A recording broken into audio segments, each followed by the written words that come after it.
everyone. Hello. Hi. Welcome back to Jaiden Aluan Londoner's Yes, vlog. it's Jaiden's vlogs today. Thank you for all the support from my parents.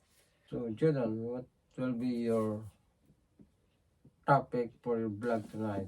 So I was told to be doing my current topic, which is about landmarks and history landmarks. But I went on to something new, and what that is the Islamic Golden Age. Wow! Where did you learn it though? I learned it at my school. Okay. And what make you interested on having this educational blog about Islamic?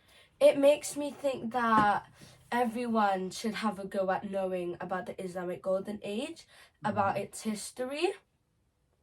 Okay. So let's start, and you can start your blog. So the Islamic Golden Age starts in Iraq. Iraq is a country in the Middle East, and in the capital city, as we know now in our modern day world, Baghdad.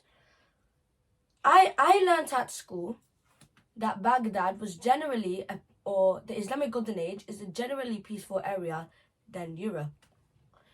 And in Europe, at those times, there were many wars that existed. There was not a lot of running water. They didn't have a lot of advanced maths and more to go on.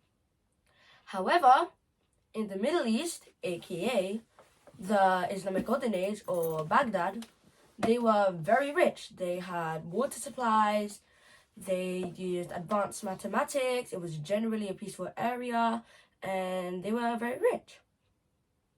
Yeah, as talking about that Baghdad is generally a peaceful area, we are now going to introduce the Mongolian Empire. And if you haven't known about the Mongolian Empire is the largest empire to ever be seen in history. It has covered about 20% of the world land before. And our Earth is a pretty wide world. The Mongolian Empire took a lot of parts of Asia, taking mostly the whole of China, parts of India, parts of Laos, Vietnam, and Central Asia, including Russia. And that time, we know that, and in my opinion, most likely that the Mongolian Empire is really, really powerful. I have learned that in my school because as for a big country, they should have a pretty good military, such as Russia and China. They have good military ranks, such as being number 2 and number 3, and with USA being number 1. Now, the reason why the Mongolian Empire is in this topic is because that the Mongolian Empire, they have took over the Islamic Golden Age, Baghdad, in about the 10th to 11th centuries. And then that was when the Islamic Golden Age is over. But does anyone know about the Arab League? Now, most likely that it is a group of countries where their main language is mostly Arabic. My mom went to Saudi Arabia before, and she shared me her experience with her friends such as Mamani Clap and loads more, and I think Mamani Janet went there as well. And if you're watching this, thank you very much, and to all of your viewers, we love your support. And in the Middle East, if you don't know, there were about 12 to 13 to 14 countries, and those are Syria. And sadly, in Syria, there's an earthquake going on, so hopefully the earthquake will stop. So Syria, Iraq, Iran, Jordan, Israel, Palestine, Saudi Arabia, Yemen, Oman, United Arab Emirates, Qatar, Bahrain, and Kuwait. I don't know if I have missed any one of them, but one of those countries the richest country in the Middle East is Qatar, with a GDP per capita of $82,377, if I remember. They are the most richest country in the world, not only in the Middle East. Qatar. In fact, it's actually not. Oh, really? No, So There's a richer country. Yeah. The small. It's very small. Do you know the name? I forgot. What is The that? country is called Liechtenstein. I don't know. That one, the other one. No. Liechtenstein is actually No. more richer than Luxembourg. Oh, Luxembourg. Liechtenstein, I don't know how to pronounce it. It has a GDP per capita of 182,000 something, if I remember. And Luxembourg is, however, a very rich country as well, but with just a lower GDP per capita also. Now, I think that relates to the richness of Iraq, and because that Saudi Arabia is the biggest country. In fact, Iraq is one of the most oldest countries in the world, and in fact, probably, if I remember, the most oldest country in the Middle East. Now, the Arab League. This kind of refers to countries that have Islam as their main religion. And in history, when I'm in my journal, or maybe geography also, my favorite subject, we are talking about Islamic Golden Age. The other countries, such as Israel or Oman or Kuwait, that is one example. So there are parts in Asia, obviously, and Africa.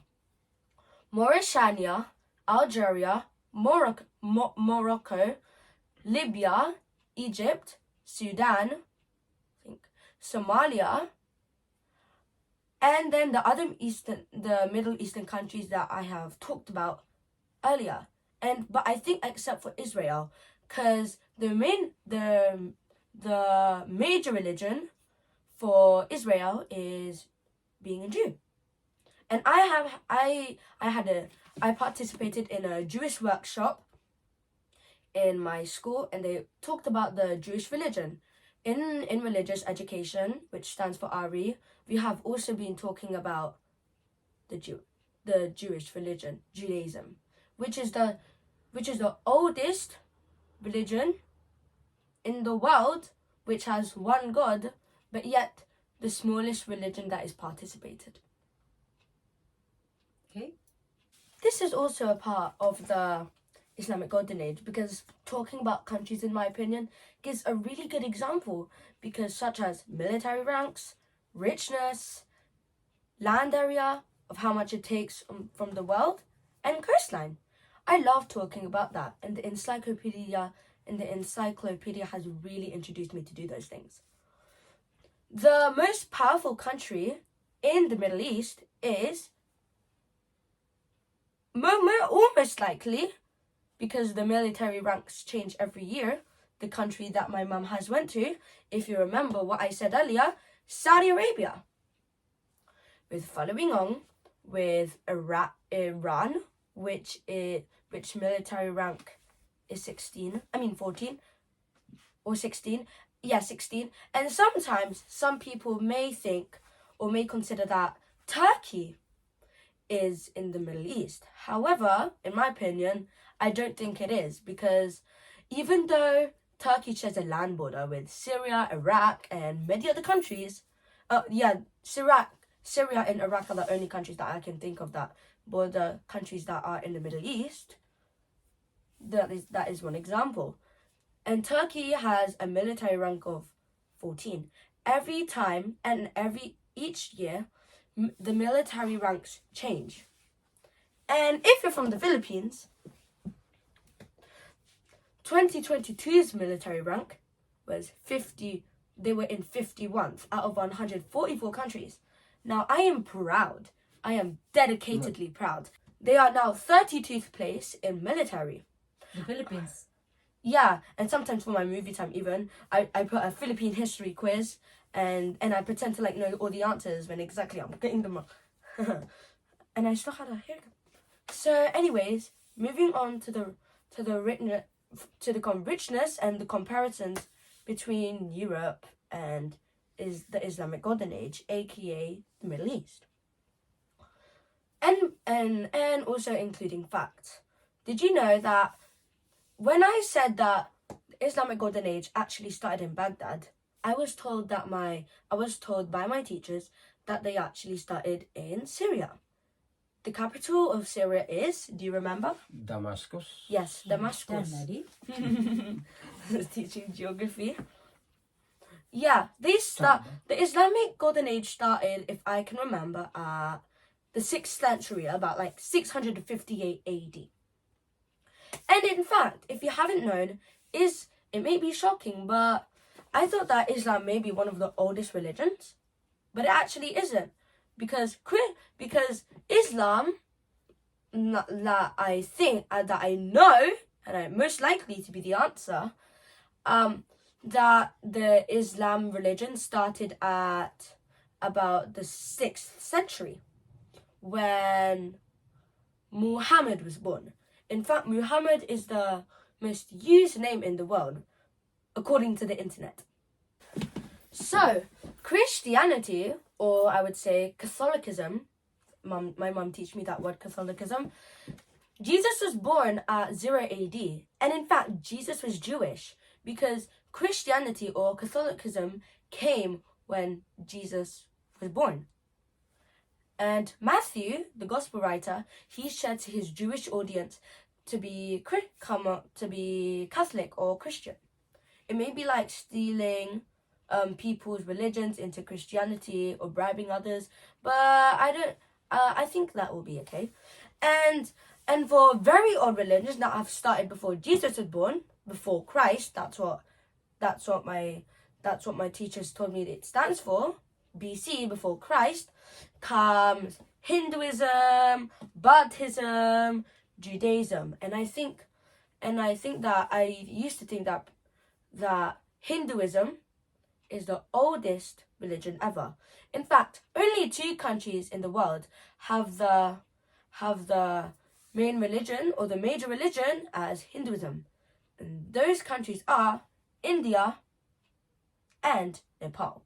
In fact, India and Nepal are one of the about 7 countries in South Asia. There are not a lot of countries in South Asia. The only ones I can think of is Afghanistan, Pakistan, India. What else? There's Bhutan. There is Sri Lanka. There's Nepal. There is Bangladesh.